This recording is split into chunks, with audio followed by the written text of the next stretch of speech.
늙은 여자는 이렇게 웃고는 가버렸습니다. 저녁 나절이 되어 난쟁이들이 집으로 돌아왔습니다. 집에 도착한 난쟁이들은 백설공주가 죽은 듯이 쓰러져 있는 것을 발견하고 대뜸 계모의 짓이라고 생각하고 몸을 구석구석 뒤졌습니다. 정신없이 몸을 살펴보았지만 이번에는 레이스끈도 보이지 않았습니다. 마지막으로 백설공주의 머리에서 독빗을 찾아낸 난쟁이들이 그것을 뽑아내자 백설공주는 곧바로 정신을 되찾았습니다. 난쟁이들은 다시 눈물을 흘리며 기뻐했죠. 백설공주가 자초지종을 다시 털어놓기 시작했습니다. 난쟁이들은 다시 몸조심하고 절대 문을 열어주지 말라고 당부했습니다. 한편 집으로 돌아간 왕비는 거울 앞에 서서 말했습니다. 거울아 거울아 벽에 달린 거울아, 이 나라에서 누가 제일 예쁘니? 그러자 거울이 전처럼 대답했습니다. 왕비님도 보기 드문 미인이지만 저 산 너머 7 난쟁이가 사는 곳에 백설공주가 무럭무럭 자라고 있습니다. 이 나라에서는 아직도 백설공주가 누구보다도 1000배는 아름답죠. 거울의 말을 들은 왕비는 화가 치밀어 부르르 몸을 떨었습니다.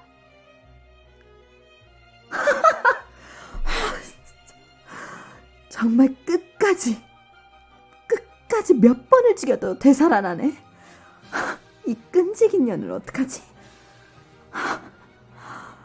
진짜. 정말 끈질기구나.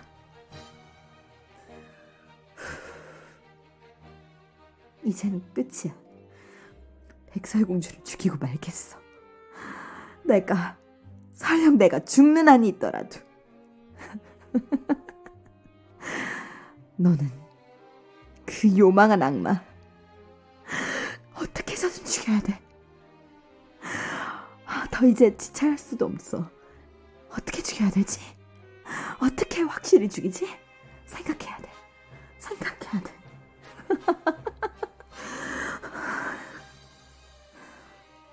어떻게 해야지 끝을 낼 수 있을까?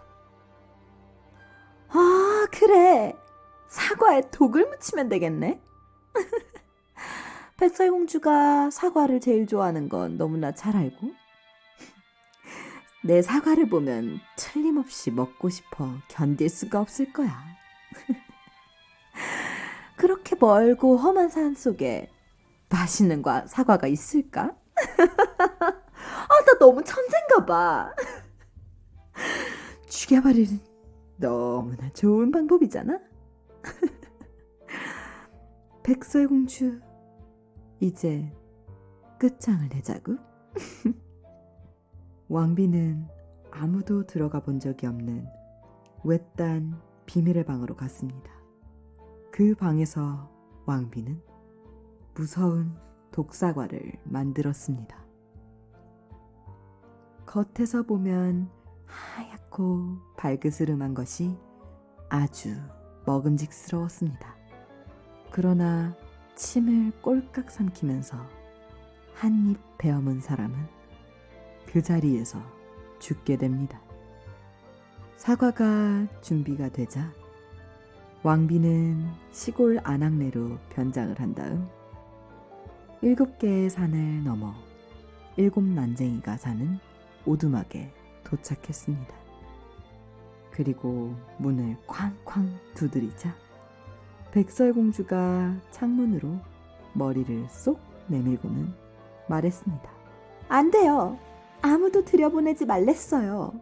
7 난쟁이가 신신당부했거든요. 절대 모르는 사람한테서는 물건을 사지 말라고 했어요. 아유, 나는 괜찮은 사람이라우. 어서 이 사과들을 팔아치워야 하는데. 기분이다. 선물로 내가 이거 하나 드리리다. 아니에요. 저는 아무것도 받으면 안 돼요. 왜? 아유, 독이라도 묻었을까봐. 자 봐요. 내가 이 사과를 둘로 자를 테니 아가씨는 붉은 쪽을 먹어요. 나는 하얀 쪽을 먹을 테니. 그러나 교묘하게 만들어진 사과는 붉은 쪽에만 독이 묻어 있었습니다. 싱싱한 사과에 군침을 흘리고 있던 백설공주는 시골 아낙네가 사과 한쪽을 먹는 것을 보고는 참지 못하고 한 손을 뻗어 독이 든 반쪽을 집었습니다.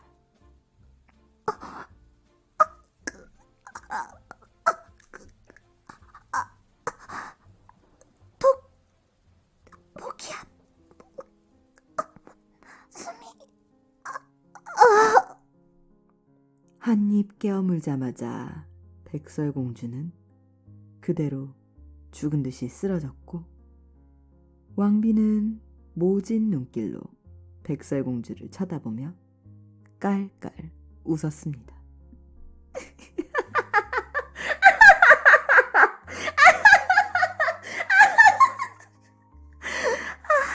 눈처럼 희고 피처럼 붉고 흑단처럼 검다구. 그게 바로 사과야. 네가 먹은 사과. 이번에는 난쟁이들도 너를 살려낼 수는 없을걸? 이번에는 지난번과는 비교도 할 수 없는 맹독이라고. 이제 정말 끝이야. 잘 가, 백설공주. 왕비는 재빨리 그곳을 떠났습니다. 서둘러 성으로 돌아온 왕비가 거울을 보며 다시 한번 질문했습니다. 거울아, 거울아, 벽에 달린 거울아, 이 나라에서 누가 제일 예쁘니?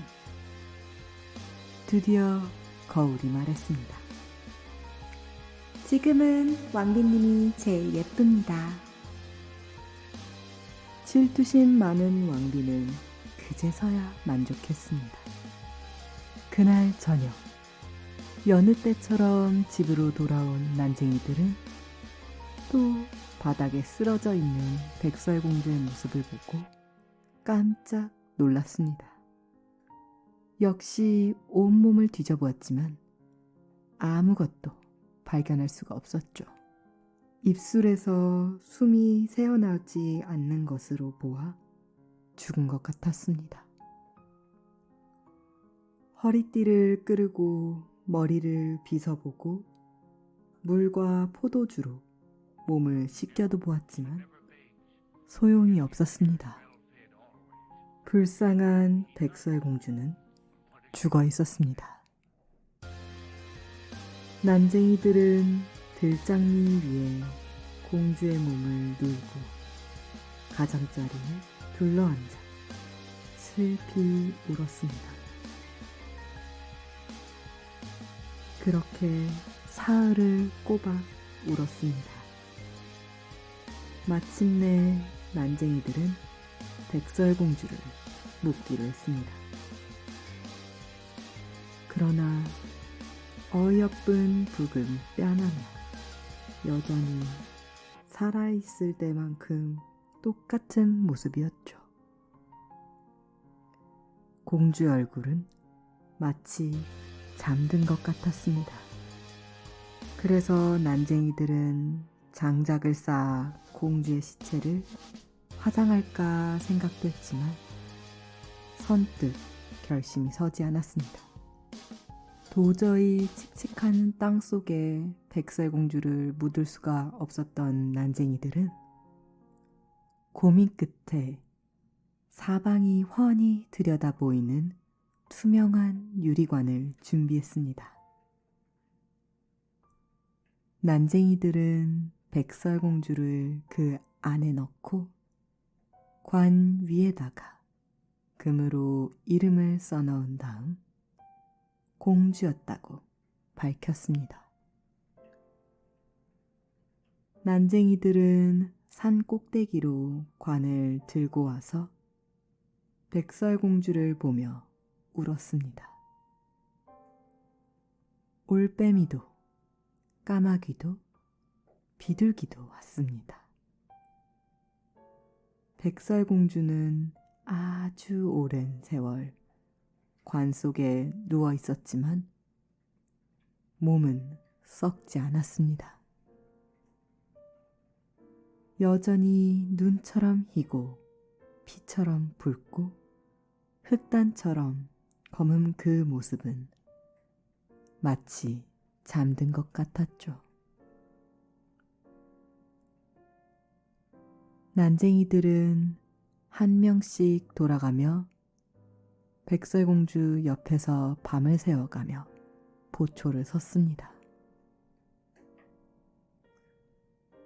그러던 어느 날 젊은 청년이 일행과 함께 산에 나타났습니다. 허리에 칼을 차고 비단으로 몸을 감싼 멋진 모습이었습니다. 난쟁이들이 물어보니 예상대로 이웃나라의 왕자였죠. 왕자는 사냥을 하는 동안에 길을 잃어 우연히 이곳에 도착하게 되었습니다. 난쟁이들의 오두막을 발견한 왕자는 거기서 하룻밤을 묵기로 했습니다.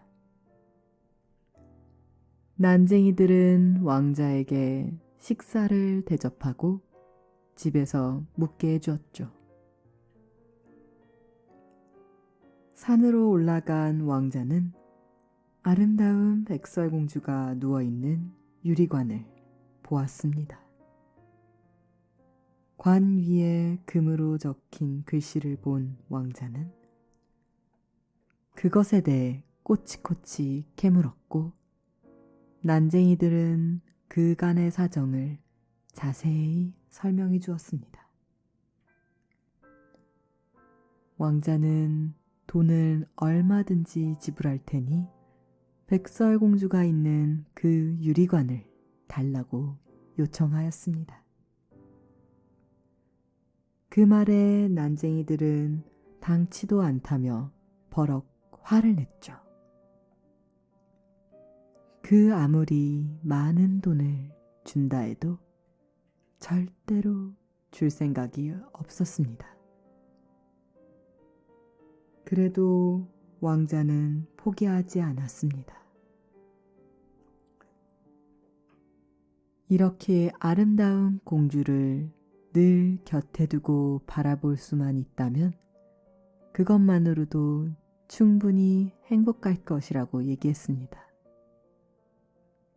그러면서 공주를 선물로 달라고 부탁했습니다. 이토록 너무나 열성적인 왕자의 태도에 마침내 난쟁이들이 마음을 바꿨습니다. 왕자는 시종들의 어깨에 관을 매도록 했습니다. 그런데 시종들이 덤불을 타넘기다가 비틀거리는 바람에 백설공주 목에 걸려있던 독 묻은 사과 조각이 목구멍에서 톡 튀어나왔습니다. 얼마 안 가 백설공주는 눈을 뜨고 관뚜껑을 밀어 올린 다음 일어나 앉았습니다. 다시 살아난 겁니다.